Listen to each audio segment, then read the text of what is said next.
P T I کے chairman Imran Khan کو اقتدار سے الگ ہوئے لگ بھگ سال ہونے کو آیا، لیکن آج بھی جب انہیں اپنی وہ غلطیاں یاد آتی ہیں جنہوں نے انہیں اس حال میں پہنچایا تو وہ صفائیاں دیتے نہیں تھکتے۔ وہی صفائیاں جنہیں عرف عام میں یو ٹرن کہا جاتا ہے۔ جیسے حال ہی میں خان صاحب پتہ نہیں کس ترنگ میں تھے کہ انہیں اپنے چیلے عثمان بزدار کی یاد ستانے لگی اور انہوں نے بزدار کی تعیناتی کی کہانی بیان کرتے ہوئے اپنی مجبوری کی ایک نئی داستان گھڑی کہ وہ بزدار کو نہ لاتے تو کیا کرتے۔ یہاں تو چار چار گروپ بن گئے تھے اور ہر گروپ اپنا سی ایم لانا چاہتا تھا۔ بہرحال خان صاحب سوچتے تو ہوں گے کہ بیگم صاحبہ یعنی بشرا بی بی کے کہنے پر انہوں نے یہ کھچ کیوں ماری۔ میرٹ پر کسی کو وزیر اعلیٰ بنایا ہوتا تو کم از کم اس ایک الزام سے تو بری ذمہ ہوتے۔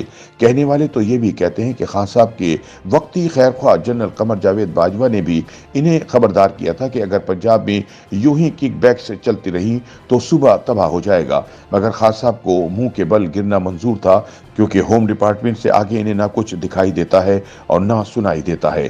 دلچسپ بات تو یہ ہے کہ اپنے ہی پارٹی رہنماؤں کی دہائیاں اور چیمہ گوئیاں بھی خان صاحب کو بیگم صاحبہ یعنی بشرا بی بی کے کیے گئے فیصلے پر نظر ثانی کے لیے مجبور نہ کر سکی، کیونکہ وہ پارٹی کے اس کماؤ پوت پر خود بھی رشک کرنے لگے تھے۔ ان کے نزدیک بزدار کا لیول پنجاب کے سابق وزیر اعلیٰ شہباز شریف سے بھی کہیں اونچا تھا۔ البتہ انہیں ایک اعتراض تھا کہ بزدار کا چہرہ کیمرہ فرینڈلی نہیں ہے۔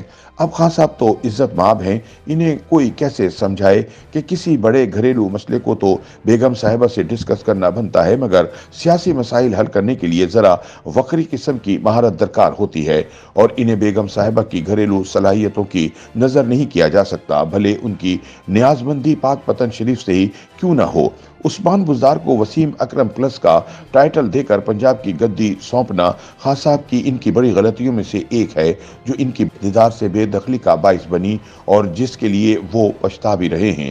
خیر، وسیم اکرم پلس نے بھی نامعلوم افراد کے اشاروں پر پنجاب میں وہ غدر مچایا کہ پی ٹی آئی کے دامن سے شاید ہی یہ داغ کبھی مٹ سکے۔ ایسا نہیں کہ خان صاحب بزدار اینڈ کمپنی کے حوالے سے گردش کرنے والی متنازع خبروں سے لا علم تھے، لیکن مفادات کی جنگ میں سب جائز ہوتا ہے۔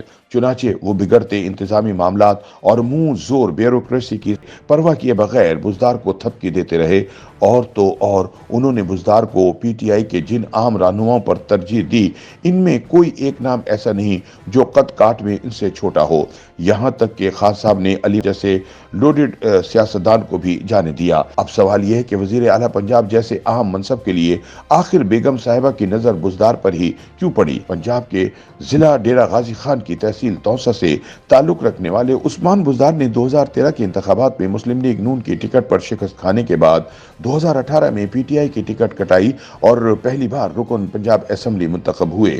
دروغ برگردنے راوی لیکن کہتے ہیں کہ خان صاحب کا منی میکر ونگ پنجاب کا کنٹرول اپنے ہاتھ میں لینا چاہتا تھا، اور بزدار نامی یہ ہیرا اسی ونگ کی سرغنہ فرح گوگی کے شوہر احسن جمیل گجر کی دریافت تھی، جو بیگم صاحبہ کی بیسٹ فرینڈ ہیں، اور انہیں ذہنی طور پر بلدیات کی سطح تک محدود کسی ایسے ہی کٹ پتلی ورکر کی ضرورت تھی جو ان کے اشاروں پر ناچ سکے۔ یوں قرعہ فال بزدار کے نام نکلا، لیکن نتیجہ کیا نکلا؟ پنجاب پر گرفت مضبوط کرنے کے چکر میں خان صاحب مرکز سے بھی ہاتھ دھو بیٹھے۔ تاہم ملک کی سیاسی تاریخ میں جب بھی کسی وفادار وزیر اعلیٰ کا ذکر آئے گا، فہرست میں سنہری حروف سے صرف ایک ہی نام لکھا ہوگا: عثمان بزدار۔ یوٹیوب پر گوگلی نیوز دیکھنے کے لیے youtube.com کی سرچ بار میں googly news T V type کریں۔ گوگلی نیوز کے پیج پر سرخ رنگ کے سبسکرپشن والے بٹن پر کلک کرنا نہ بھولیے۔ یوٹیوب پیج پر اپلوڈ ہونے والی ویڈیوز سے باخبر رہنے کے لیے بیل آئیکن پر کلک کیجیے۔ آپ کو ہر نئی ویڈیو کے بارے میں نوٹیفیکیشن موصول ہو جائے گا۔